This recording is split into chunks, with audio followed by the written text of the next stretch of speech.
Welcome to Vegan Tune-Up Cafe. I am Chef Sandy. Today I'm going to show you how to make watermelon juice with simple ingredients. All you will need is 2 cups of watermelon chunks, 1 tablespoon of lemon juice,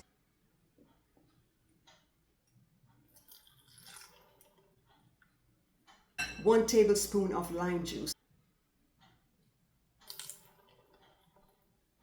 Put all the ingredients in your blender and blend to a nice texture.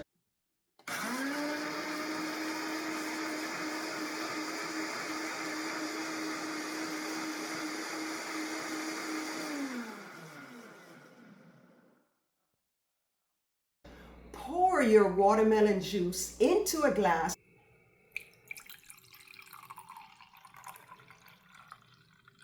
and enjoy the refreshing, delicious watermelon juice.